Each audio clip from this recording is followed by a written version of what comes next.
manhã. Estamos começando mais um Pocket Teológico. Espero que você tenha acompanhado o Pocket de semana passada.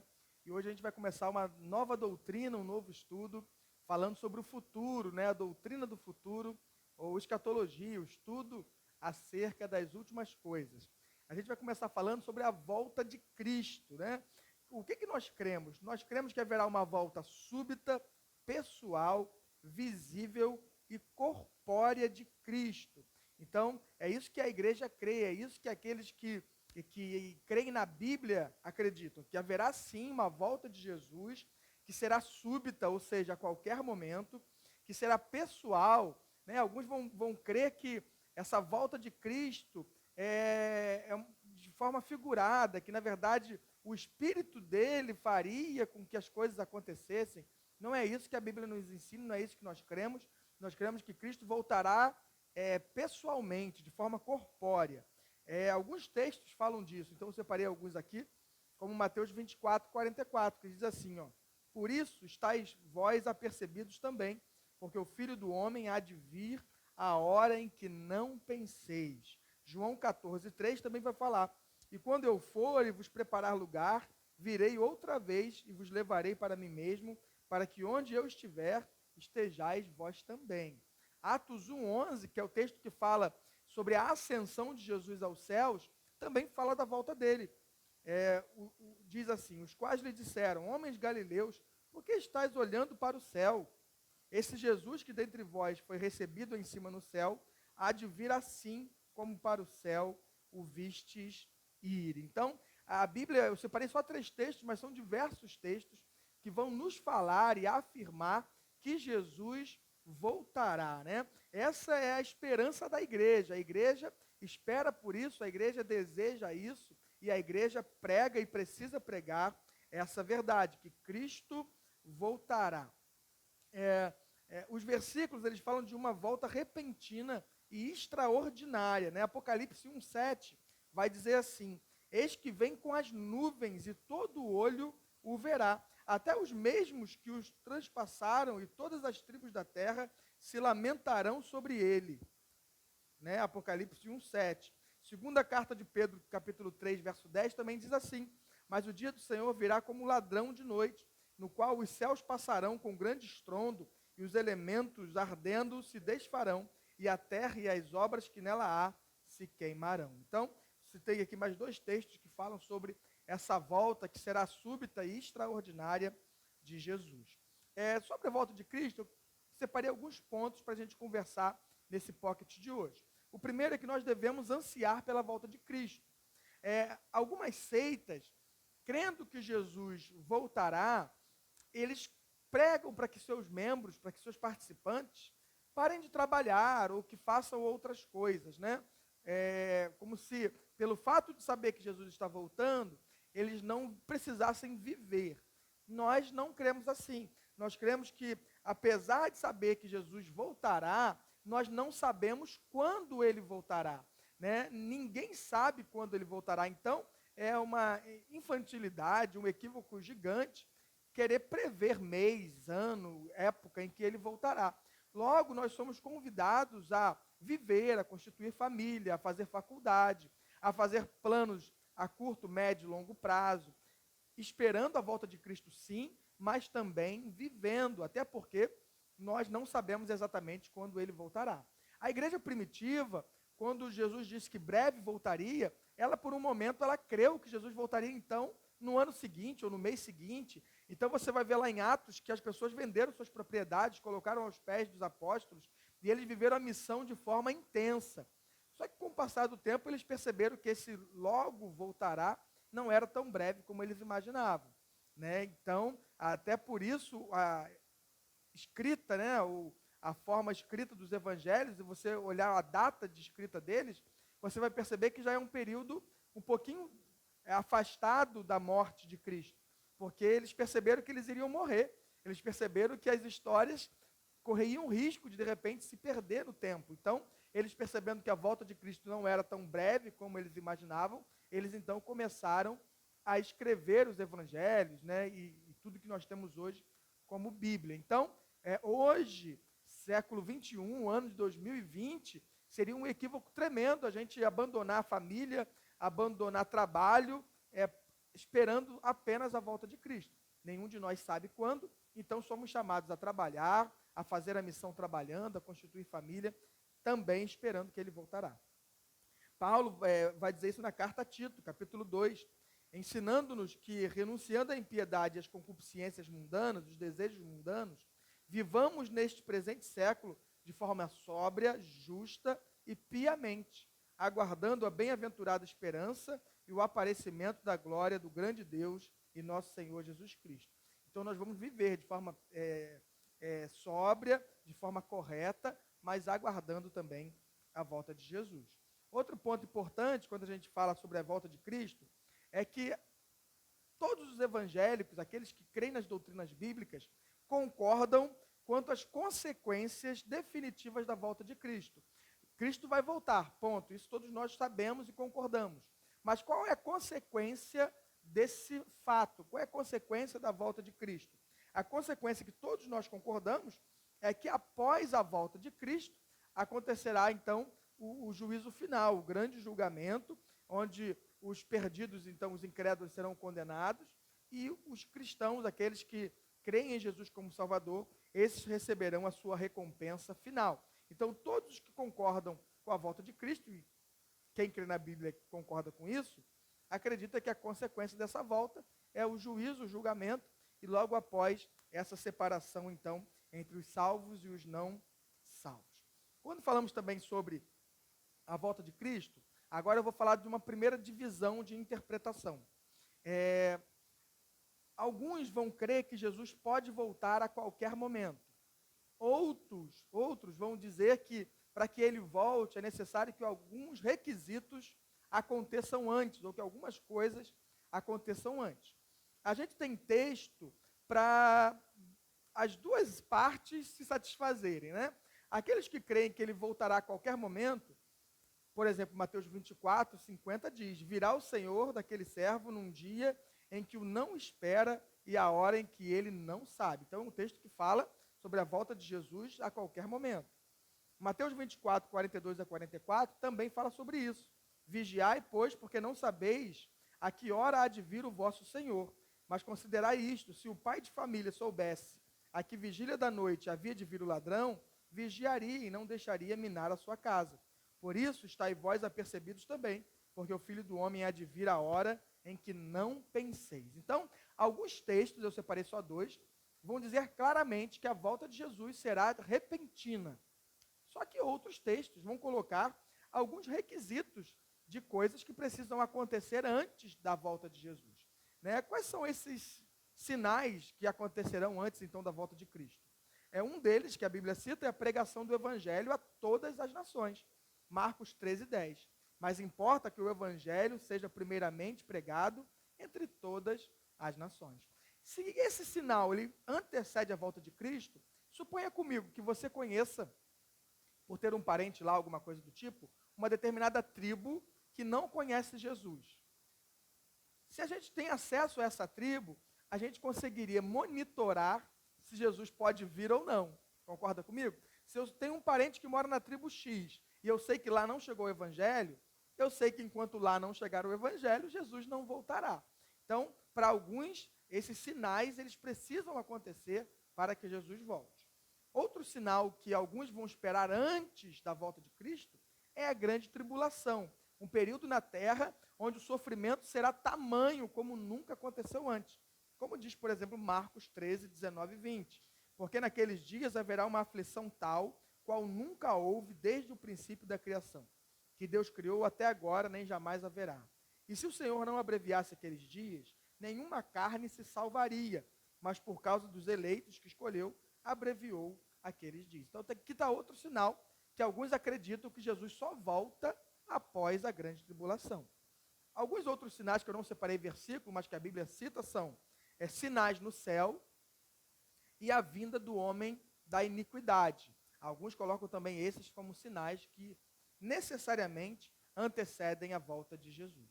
Aí a grande questão do teólogo, a nossa questão como filho de Deus, como amante da palavra, é como harmonizar as duas visões. como harmonizar os textos que dizem que ele volta a qualquer momento com os textos que falam dos sinais que necessariamente antecederão a volta de Cristo. Eu separei aqui 3 tentativas de harmonizar isso. A primeira é muito defendida pelo teólogo Berkoff, que é alguém de peso na área de teologia. Segundo Berkoff, devido a esses sinais, Cristo, então, não voltará a qualquer momento. Na visão de Berkoff, Cristo só volta após esses sinais acontecerem. Então, essa visão de Berkoff, alguns vão citar essa visão, mesmo que de forma velada, dizendo que o trabalho missionário acelera a volta de Cristo. Provavelmente você já ouviu essa expressão em algum lugar. Quem diz essa expressão crê, assim como Berkoff, que Cristo não voltará enquanto esses sinais não acontecerem. Uma segunda tentativa de harmonizar isso é crer que o Novo Testamento fala de 2 voltas de Jesus. Não sei se você já viu aquele filme Deixados para Trás, onde a igreja primeiro desaparece e aí o mundo continua sem a igreja. Então, quem crê naquela forma, quem crê que o final dos tempos será daquele jeito, está afirmando que existirão 2 voltas de Jesus. Uma em secreto, onde a igreja, os fiéis desaparecem, e depois uma outra vinda visível, né, onde haverá o julgamento. Então, crer dessa forma harmoniza tanto o inesperado, ou seja, ele voltará de forma inesperada, secretamente, veladamente apenas para os seus, e após os sinais, aí sim ele virá de forma visível para todo mundo, tanto para incrédulo quanto para aqueles que se arrependerem no período da tribulação. É uma tentativa de harmonizar. E existe uma terceira tentativa de harmonizar, que é a que particularmente eu gosto mais, que diz assim, é improvável, mas possível, que os sinais já tenham se cumprido, e, portanto, não podemos ter certeza se já foram cumpridos ou não. Então, nós não temos como mensurar, nós não temos instrumentos para afirmar que esses sinais que a Bíblia dizem que antecedem a volta de Cristo, se eles já aconteceram ou não. E nem se, de repente, você diz, mas não veio ainda o homem da iniquidade. Ele pode aparecer e no minuto seguinte Jesus voltar. Então, é uma forma de harmonizar que mais me atrai. Até porque não sabemos ao certo onde estão os missionários, todos eles. Nós não sabemos onde chegou e onde não chegou o evangelho. Né? Na época de Paulo, Paulo queria chegar e pregar em Roma, porque Paulo entendia que ele chegando e pregando no centro do Império Romano, todo mundo conhecido da época conheceria o evangelho. Então, se Paulo pregou naquele momento para todo mundo conhecido da época, de alguma forma, o pregar a todas as nações já teria se cumprido. Então, como nós não podemos afirmar se esses sinais todos já aconteceram ou não, continua a expectativa de que a qualquer momento Jesus pode voltar. Essas são, então, 3 tentativas de harmonizar a vinda repentina com os sinais que antecederão a sua volta. Vamos, então, continuar falando sobre a doutrina do futuro, né? Quando a gente falou da volta de Jesus, quando se pensa nos eventos do futuro, da escatologia, a maior parte dos evangélicos concordam em quase tudo. Uma das questões que traz muita divisão é o que nós vamos abordar agora, que é a questão do milênio. Né? Milênio, você entende essa palavra, significa 1000 anos. Da onde surge essa ideia, então, do milênio, da existência de um milênio? Está lá em Apocalipse, capítulo 20, verso 4 e 5, que eu vou ler para você.